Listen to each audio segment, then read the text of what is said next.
यथार्थ के धरातल पर कुत्ता और मनुष्य। संसार में असंख्य तरह के प्राणी निवास करते हैं।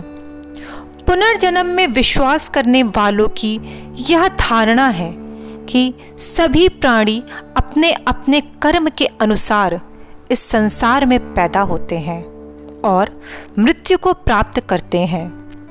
जो प्राणी जिस तरह का कर्म करता है उसको उसके कर्म के अनुसार प्रकृति द्वारा निर्धारित श्रेणी में जन्म लेकर पूर्व जन्म के पुण्य या पापों को भोगना पड़ता है।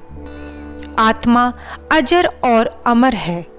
यह 84 लाख योनियों में विचरण करती रहती है। पूर्व जन्म में बहुत अच्छा कार्य करने के बाद आत्मा को मनुष्य का शरीर मिलता है और सबसे निकृष्ट कार्य करने वाले को कुत्ते की योनि प्राप्त होती है। निकृष्ट कार्य करने वाले को कुत्ते की योनि प्राप्त होती है। सत्यता का पता नहीं, पर हास्यपद जरूर है यह विचार। मेरा यह मत है कि पाषाण काल से ही कुत्ता मनुष्य का सबसे नजदीकी, विश्वस्त, वफादार और संतोषी प्राणी रहा है। यह मनुष्य का सानिध्य ज्यादा पसंद करता है। संतोषी इतना कि यदि किसी से इसकी तुलना की जाए तो इसकी तौहीन होगी। कुत्ते को रोटी का एक टुकड़ा मिल जाने या ना मिल जाने पर भी पूरा दिन गुजार देता है और वफादारी में इसकी कोई मिसाल नहीं है। ज़रूरत पड़ने पर एक रोटी के टुकड़े के कर्ज को चुकाने में अपने फर्ज को पूरा करते हुए प्राण उत्सर्ग कर देने में नहीं चूकता। किसी वस्तु या स्थान की पहचान करने में यह सभी प्राणियों में श्रेष्ठ है। काक चेष्टा बकोध्यानम स्वनिंद्रा तथैवच अल्पाहारी गृहत्यागी विद्यार्थी पंचलक्षणम। आपने विद्यार्थी के लक्षणों के बारे में पढ़ा या सुना होगा कि विद्यार्थी को सोने में कुत्ते की तरह होना चाहिए। कुत्ता आहट पाते ही उठ खड़ा होता है और तुरंत अपने पराये की पहचान कर लेता है। आज भी ऐसे मनुष्य हैं जो कि सोने में कुंभकर्ण को मात दे सकते हैं, यानी कि जल्दी उठने या चैतन्य होकर सोने में कुत्ता मनुष्य से श्रेष्ठ है। कुत्ता भी अन्य प्राणियों की तरह हाड़ मांस से बना होता है। क्या कभी हमने यह सोचने की कोशिश की कि बेचारा कभी बीमार हो सकता है? जब हमें दर्द होता है तो हम हाय तौबा मचा देते हैं।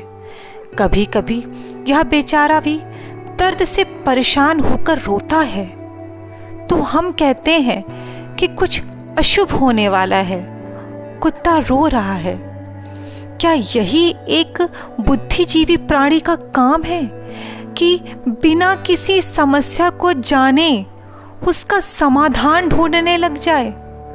हाय रे मनुष्य, बेचारे का रोना भी नहीं देखा जाता। कभी कभी कुत्तों की बढ़ती हुई जनसंख्या पर चिंता व्यक्त की जाती है। कभी कोई समाज सेवी संस्था तो कभी सरकारी संस्था के कर्मचारी कुत्तों को पकड़कर उनकी जनसंख्या को नियंत्रित करने में नसबंदी अभियान चलाते हैं। क्या यही है हमारा श्रेष्ठपन?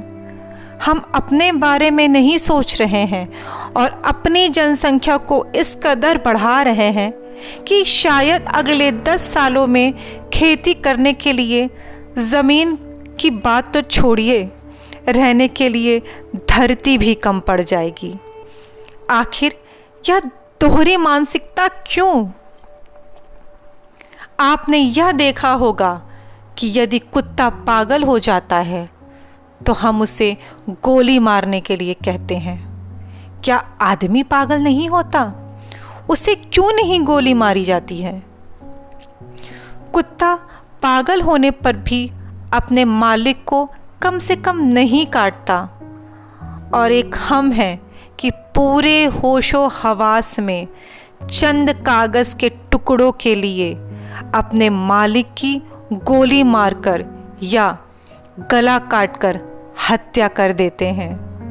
मनुष्य तो कुत्ते से भी गया गुजरा हुआ है। कई ऐसे समाचार पढ़े होंगे कि माता पिता ने गरीबी और भुखमरी से तंग आकर अपने बच्चे को महज 500 रुपए में बेच दिया। क्या यही इंसानियत है? क्या कुत्ता ऐसा कर सकता है? क्या आपने कुत्ते के बच्चे को खरीदने की कोशिश की है? एक एक बच्चा 10-10 हजार रुपए में बिकता है। जिसे हम कुत्ता कहते हैं वह दिन भर भूखा रहता है, फिर भी अपने बच्चे को प्यार करना नहीं छोड़ता। कभी सड़क दुर्घटना में उसके बच्चे की मौत हो जाने पर वह उसके आसपास दुखी होकर घूमता है, रोता है, लेकिन हम किसी मनुष्य की दुर्घटना में घायल हो जाने पर देखने के लिए रुकते तक नहीं हैं। घायल व्यक्ति सड़क पर पड़ा मदद मांगता रहता है और हम सरपट भागते जाते हैं। आखिर कहाँ जाएं बेचारे कुत्ते? आखिर हमने उनके लिए क्या छोड़ा है? क्या यही मनुष्यता है कि हमें दूसरों की जो चीज़ अच्छी लगे उसे बिना पूछे ज़बरदस्ती हथिया ले? वे तो बेचारे अपनी भूख को मिटाने के लिए घरों में चोरी करते हैं। मनुष्य तो मोबाइल फ़ोन खरीदने, होटल में ऐश करने तथा महंगी कार खरीदने के लिए चोरी करता है। काश कुत्ता मानवी बोली बोल सकता तो यही कहता कि हे दंभी, झूठे, फरेबी, चाटुकार मनुष्य, तू मेरे सामने कहाँ खड़ा हो पाएगा?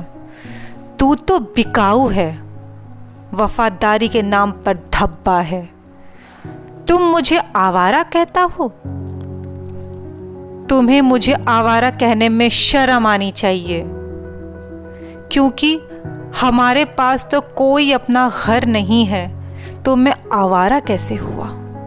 तुम्हारे पास तो घर भी है, तब भी तुम सड़कों, रेलवे स्टेशनों, सरायों में आवारा घूमते रहते हो और धनपतियों की कारों के नीचे खुली सड़कों पर रौंदे जाते हो, और तुम्हारी जाति बिरादरी वाले तुम्हें तड़पता हुआ देखकर भी पास से चले जाते हैं।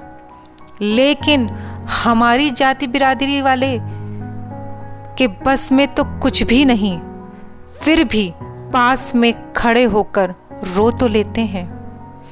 देख तेरे संसार की हालत क्या हो गई भगवान, कितना बदल गया इंसान।